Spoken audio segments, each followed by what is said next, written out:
O ar dentro da câmara de pedra talhada era denso, quase palpável, carregado com o peso de séculos de tradição e o cheiro pungente de incenso que se misturava ao suor frio da tensão. Ali, no coração do templo em Jerusalém, o sinédrio estava reunido em um semicírculo de autoridade e opulência. Os juízes, envoltos em túnicas de linho finíssimo com bordas adornadas de azul e ouro, olhavam de cima para os homens que haviam virado a cidade de cabeça para baixo. Em contraste com o luxo sacerdotal, Pedro e os outros apóstolos permaneciam de pé, vestindo roupas simples, manchadas pela poeira das estradas e pelo desgaste da prisão. Seus rostos, no entanto, não exibiam o terror esperado de réus que enfrentavam a pena de morte, mas uma serenidade que irritava profundamente seus inquisidores. A atmosfera de julgamento era tingida por um mistério que nenhum dos presentes ousava explicar em voz alta. Apenas algumas horas antes, aqueles mesmos homens estavam trancados em uma cela de segurança máxima, vigiados por guardas armados e portas de ferro maciço. No entanto, ao amanhecer, a prisão fora encontrada vazia, com os ferrolhos intactos e as sentinelas em seus postos, guardando nada além de sombras. A libertação angelical não era apenas um milagre, era um insulto direto à soberania do conselho. Quando os guardas os encontraram, não estavam escondidos, mas pregando abertamente nos pátios do templo, desafiando a lógica humana com uma audácia que beirava o impossível. No centro da assembleia, o sumo sacerdote Caifás tremia. Não era um tremor de medo, mas de uma fúria incandescente que lutava para ser contida. Seus dedos apertavam os braços da cadeira de autoridade, e seus olhos fixos em Pedro pareciam querer incinerar o pescador da Galileia. O silêncio na câmara foi quebrado pelo som áspero de sua voz, que ecoou pelas paredes de pedra fria. Ele lembrou aos prisioneiros que havia uma proibição estrita e inegociável. Eles nunca mais deveriam ensinar ou falar no nome de Jesus. Para Caifás, aquele nome era um veneno que corria pelas ruas de Jerusalém. Uma doutrina que não apenas desafiava a lei mosaica, mas que lançava sobre as mãos do sinédrio a culpa pelo sangue de um homem que eles julgaram morto e enterrado. Antes de continuarmos esta jornada emocionante, inscreva-se no canal e conte-nos nos comentários de onde você está assistindo. A acusação era clara. Os apóstolos estavam transformando o povo contra os líderes religiosos. Pedro, porém, deu um passo à frente. Não havia hesitação em sua postura, nem tremor em sua voz. Ele não agia como um prisioneiro implorando por misericórdia, mas como um embaixador de um reino superior. Com uma clareza cortante, ele proferiu as palavras que mudariam o curso da história cristã e selariam seu destino ali. Mais importa obedecer a Deus do que aos homens. Aquela declaração de guerra espiritual caiu como um raio na câmara. Pedro afirmou que o Deus de seus antepassados havia ressuscitado Jesus, o mesmo que eles haviam pendurado em um madeiro, e que agora ele estava à direita de Deus como príncipe e salvador. A reação do sinédrio foi imediata e violenta. O som de tecidos finos, sendo rasgados em sinal de luto e indignação, preencheu o ambiente.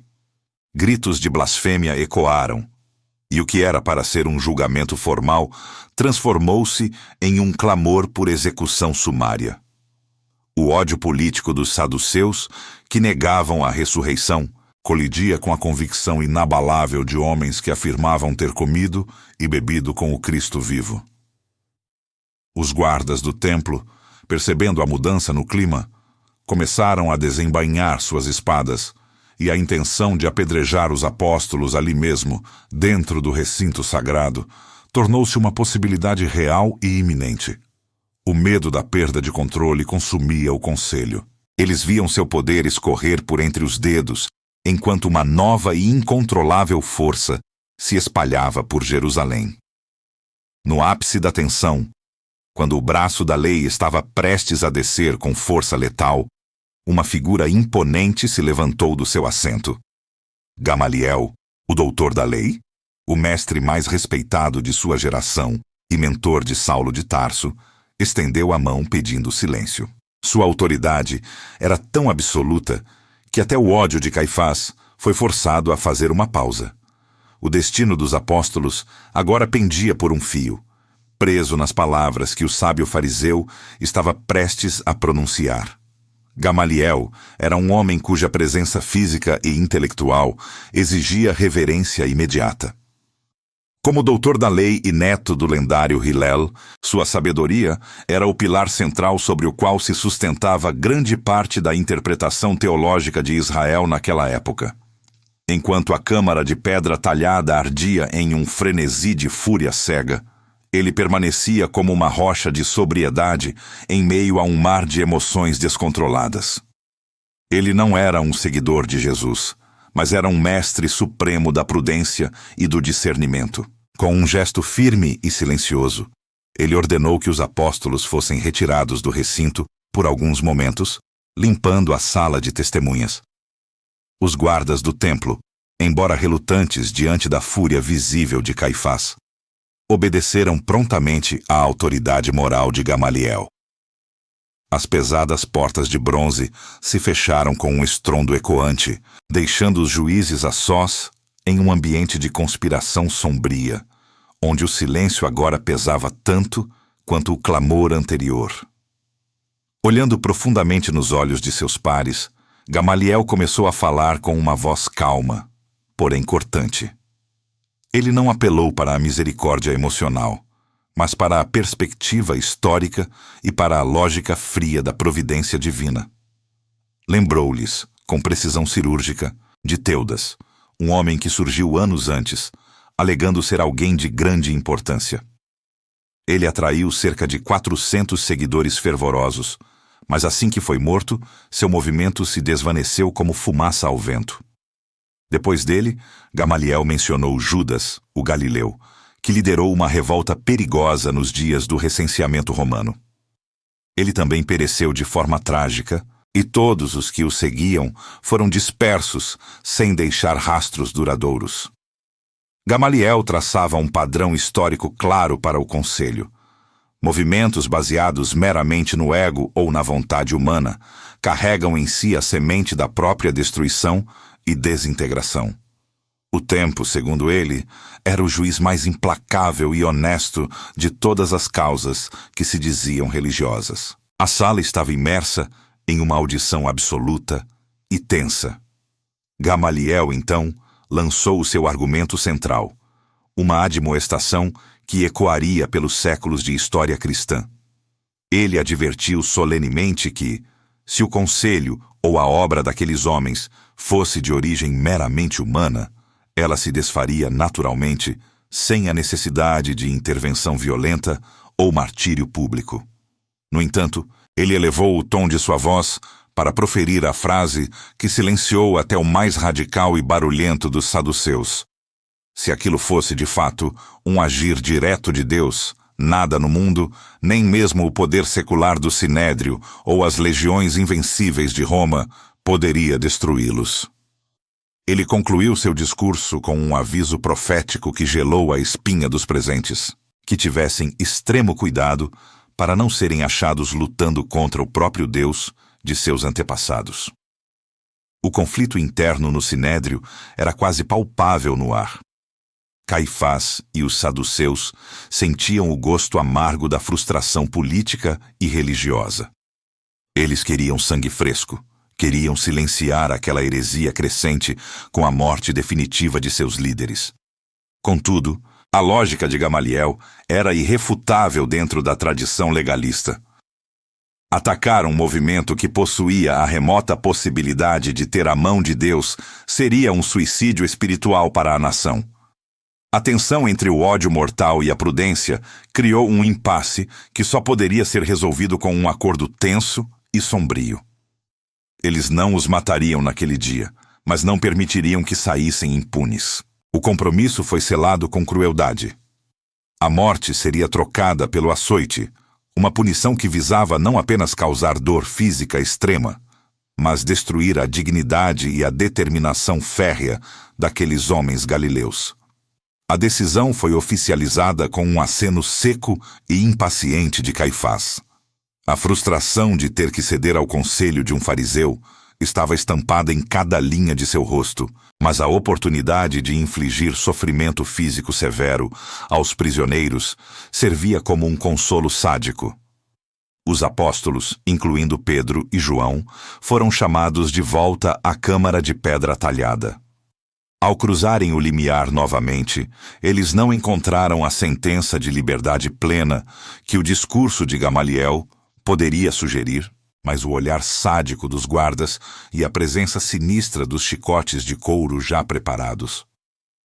O que os esperava agora não era o retorno triunfante aos seus lares, mas o instrumento de tortura romano, adaptado pela lei judaica para levar o corpo humano ao limite da resistência.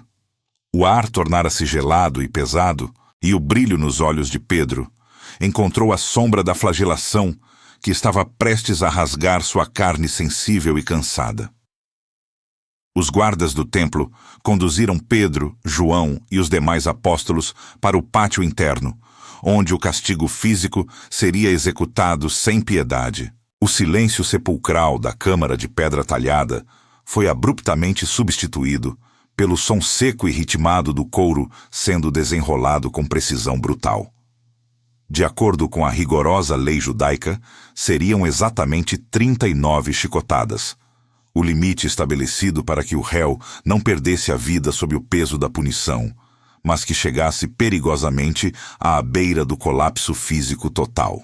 Cada apóstolo foi forçado a se ajoelhar sobre as pedras ásperas, tendo suas túnicas superiores removidas para expor as costas nuas, que em breve se tornariam um mapa vívido de dor e sangue. O primeiro golpe cortou o ar com um assobio cortante antes de atingir a carne com um estalo surdo que ecoou pelas imponentes colunas de mármore do templo. Cada açoite que descia não era apenas um golpe contra a pele, mas uma tentativa desesperada e violenta de apagar a memória daquela manhã de Páscoa e do túmulo vazio. Pedro cerrou os punhos com uma força sobrenatural, mas não permitiu que um único grito de desespero escapasse de seus lábios comprimidos. Seus olhos estavam fixos em um ponto invisível no horizonte, talvez ancorados firmemente na visão gloriosa do Cristo ressurreto que ele vira na praia da Galileia. A cada estalo pesado do chicote, o corpo de João estremecia violentamente sob o impacto, mas seus lábios se moviam em uma oração sussurrada de gratidão que nem mesmo a brutalidade cega dos guardas conseguia abafar. O sangue, quente e viscoso, começou a manchar as pedras brancas e sagradas do chão, criando um contraste profano e chocante entre o sacrifício daqueles homens humildes e a pureza ritualística fria que os sacerdotes tanto defendiam nos seus discursos. Os líderes religiosos, vestidos em seus linhos finos e caros, sentiam o cheiro metálico do sangue flutuando no ar quente da tarde. Um odor ferroso que os lembrava de que a força bruta era, agora, a única linguagem que lhes restava para tentar manter o controle. Observando das sombras densas dos pórticos elevados, os membros do Sinédrio assistiam à cena com uma mistura sombria de desprezo elitista e expectativa sádica. Caifás olhava fixamente, esperando ver o espírito orgulhoso daqueles pescadores galileus ser finalmente quebrado em 1000 pedaços. Ele ansiava fervorosamente por testemunhar o momento exato em que o medo retornaria àqueles olhos audazes e o arrependimento os faria implorar por uma migalha de misericórdia. Para a elite religiosa de Jerusalém, o açoite era a ferramenta final de controle social, o martelo que deveria esmagar a vontade humana. Contudo, o que eles testemunharam foi o fracasso absoluto de sua autoridade terrena diante de uma convicção espiritual que eles não podiam compreender. Quando a última chicotada dolorosa finalmente cessou, Os guardas empurraram os prisioneiros para fora dos limites imponentes do templo. Eles caminhavam cambaleantes, com as túnicas de linho agora grudando nas feridas abertas e pulsantes, tingindo o tecido de um escarlate profundo e revelador. Era para ser o ápice da humilhação pública, um espetáculo de vergonha para qualquer seguidor do caminho. No entanto, assim que cruzaram o portão externo, ocorreu a grande virada espiritual. Pedro olhou nos olhos de João, e apesar do suor e do sangue que escorriam por seu rosto pálido e cansado, um sorriso radiante e genuíno iluminou suas feições. A dor ainda pulsava de forma insuportável em cada nervo de suas costas dilaceradas. Mas seus corações batiam com uma euforia que o sinédrio jamais poderia comprar ou fabricar. Eles começaram a rir baixinho e logo a entoar cânticos de louvor, enquanto percorriam as ruas movimentadas de Jerusalém sob os olhares atônitos da multidão. Não era a risada da loucura, mas o regozijo profundo de quem descobriu que sofrer por uma causa divina era a maior das honras. Eles se sentiam verdadeiramente dignos. Para os apóstolos, as cicatrizes não eram marcas de derrota, mas troféus de uma parceria eterna com o Messias sofredor. Pedro e João sabiam que as marcas em suas costas seriam lidas pelas futuras gerações como cartas de amor escritas com o próprio sangue. A lógica do medo terreno havia sido destruída pelo amor celestial. O açoite, que fora planejado para ser um instrumento de silenciamento definitivo, tornou-se o combustível que incendiou ainda mais sua coragem. A percepção amarga desse fracasso atingiu o sinédrio como um golpe silencioso de realidade. Eles perceberam que, ao baterem no corpo mortal, haviam apenas fortalecido a alma imortal daquela igreja nascente. A igreja não era apenas um grupo de seguidores, mas um organismo vivo que se alimentava da própria perseguição. O aviso profético de Gamaliel ecoava agora como uma sentença inevitável em seus ouvidos. Eles estavam, de fato, lutando contra o próprio Deus. Mesmo em nossa era moderna, diante das pressões e críticas que tentam chicotear nossa fé, a resiliência absoluta desses homens permanece como um farol de esperança. A igreja não recuou 1 centímetro sequer. No dia seguinte, lá estavam eles novamente nos pátios sagrados, ensinando com cicatrizes frescas e vozes ainda mais fortes. Nada neste mundo poderia parar aquela mensagem. Se você crê que a verdade é invencível, comente "Ninguém pode parar a igreja" e prepare-se para o próximo episódio sobre o martírio de Estevão.